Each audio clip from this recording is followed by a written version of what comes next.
It is 5:47. All notices have been properly posted out there. Pursuant to Chapter 551 of the Texas Government Code, notice is hereby given of an emergency meeting in the City Council of the City of Gunter, Texas, to be held at August 25th, 2026 at 5:30 p.m. 5:30. In the Gunter Public Safety Building located at 105 North 4th Street, Gunter, Texas, at which time the following will be discussed and considered. So, we will do call to order, emergency one, citizen comment. Anyone with a citizen comment? We're going to do an invocation. No. Okay. That's fine. Roll through it. Yeah. Talk about it, dude. Talk about it. I hear you. Just hold it down. There you go. Mark Merrill, 71 Mile Court. My only comment is I saw it at 3:27 when it was posted online. I know the meeting had been previously posted at the last city council meeting. It wasn't handled or addressed then. I don't know why. My main issue though with the posting of it today is if it was posted last week and wasn't handled, what is the imminent danger or imminent threat to public safety that qualifies this meeting when it wasn't handled last week? The issue has been in existence for at least 10, 12 days. Nobody's died. There has been no major emergency that I'm aware of. The road's closed to my understanding, where that intersection is. So I'm trying to understand how this is an emergency by definition of the state statute. It requires that it be a public safety issue of imminent threat. So I know that I would like to have more understanding and notice of what's the requirement and why the meeting's being held when it can be handled in the next city council meeting or a special meeting or an emergency meeting with a full day's worth of notice, since it's really not like if we don't have the meeting right this minute, somebody's going to die. Thank you, Mark. Mm-hmm. Okay. Well, I mean, I know we don't have to, talk, but I mean, if we want to, or do you? I know there's reasons. I'll let Hayden take and explain. Yes, so Hayden Ralph, the city manager. Yeah. So Grant and I, our city attorney, did work through this, and so it's imminent threat or something that was unforeseen circumstances for the potential threat to the public. In this situation, it was paired with existing meetings. So last Thursday was a council meeting. There was supposed to be a budget workshop, hence why, from a calendar standpoint, it makes most sense because a quorum problem is what caused our last one not to get addressed. Mm-hmm. So you have to have 4 people physically here. It was 3 plus 1. And so from a timing standpoint, we felt it was most prudent for our council members to be able to attend another scheduled meeting. We canceled the budget meeting, so this one still stayed here as well. So that is why it didn't get addressed Thursday and why we chose today. The imminent threat to the public is the inability to service it with emergency services. So we'll go through some of the pictures, but at this moment, a fire truck or an ambulance might collapse in that spot and make it inserviceable for a fire truck to pass through that part of the neighborhood. And if you look at this map, where it is, it's closed. Obviously, everyone here is familiar with the location, obviously, so I'm not preaching to the choir here.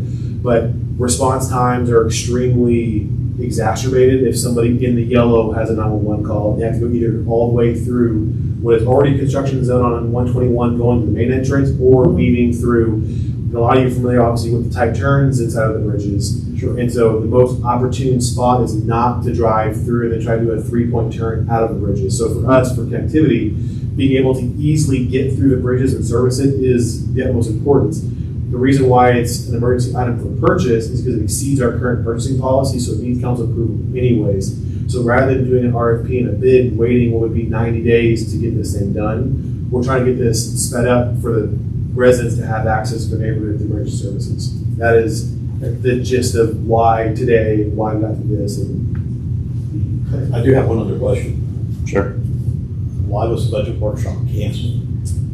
we'll cross that bridge in a couple days. We're working through the budget. Obviously, it's not agendized, so I know we can talk about it. Okay. So that's a good. If you want to stop by and talk to me, I can give you at least a high level that we're working through some things. But in terms of detail, that's a need for a council. Fair enough.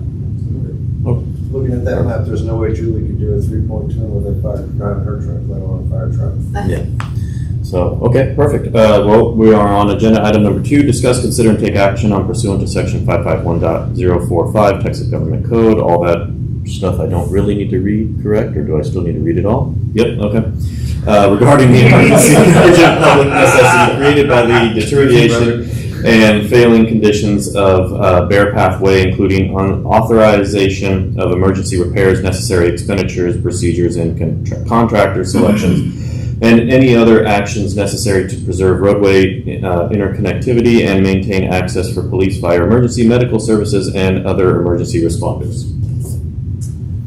Thank you so much. We can go quickly through this really fast. So here's some pictures that way everyone's caught up on the current status of the street. This is across view of it. Yeah. So if you've seen it in the last couple of weeks, it's getting worse every day. The picture. This is going to be what is likely the most expensive part of this project. That is the storm drain that's also collapsing with this. Nice. So when we put the do not exceed $60,000, I imagine a majority of that cost will be to determine to what extent this can be salvaged. Once the storm drain gets damaged in this fashion, the whole thing's coming out. So we'll determine if this comes back on a later date for even more cost, but in reality, to fix the 4 or 5 panels that need to be replaced is going to be sub 60 grand. It's important to note too that the folks who are doing the archery repair are likely going to amend their existing contract and move this over there, hence why we can get this done so much quicker than having to do all these different bids. Here is a nice angle looking up towards the street. You can see how it's crowded quite a bit. If you're in a small vehicle, you're bottoming out. If you're in a bigger vehicle, you might be collapsing what is the fissure up on that street. It's important from a funding standpoint. The plan is to be reimbursed by the TERS. The TERS documents allow for these type of things to be paid for street repairs. So just know that when we do pay for this, the city will pay for it first. Then a reimbursement will be done from TERS 1 for the repair. So the city should not incur any personal costs in this repair. Okay. Any questions? What's the longevity of these streets when you build them? How long has this street been in use, and Just really is this an engineering issue that we're going to run into in the future as well after we fix this? I'm not as familiar with the area because I'm so new, but if I can imagine, this part of the street is connecting into an existing part of the bridges. So you have 2 different construction timelines. And so when you do that, you get a little bit of shifting in the concrete. What's happening here is it's shifting down towards what is the main entrance, creating that pushing up. So I don't know that there was a way to prevent this other than tearing out the original concrete as well and then doing a bigger tie-in. Typically concrete, I think, is 30 to 50 years, I imagine, when it's done correctly. And in this situation, I think it's just because you have different phases, and the phases are commingling right at this spot, causing the failure. Yeah, I'm just curious if it's engineers should have figured it out before they did that. Yeah, I was going to say that part of the neighborhood It's is almost first. 20. Yeah, Yeah. in Texas heat stuff, it's the 20 years of magic mark. It's not saying they'll fail at 20, but things start happening at 20, and there is not had been a maintenance ceiling program, so I think that's one thing the city manager's looking at is to implement something like that, possibly using TERS funds, possibly. This is bringing a great point that we should be able to get more life out of this. So with using the TERS money, part of it is a maintenance program we can fund through the TERS to prevent these bigger expenses, right? So what could be an eighth of a cost to do crack sealing and sealing the concrete will then buy us by 10, 15 more years, hopefully, the rest of the development. Copy, thank you. Perfect. Okay. I've seen enough Facebook posts out there. There's enough Dukes of Hazzards going on at that little part with all the e-bikes in the neighborhood. So I think they're going to be a little upset. yeah, they're going to be a little upset because they're And I can add one more little thing just to keep in mind if this happens in the future. You notice on that picture right there, that's because we barricaded that twice. I mean heavily, like we used drums and cones.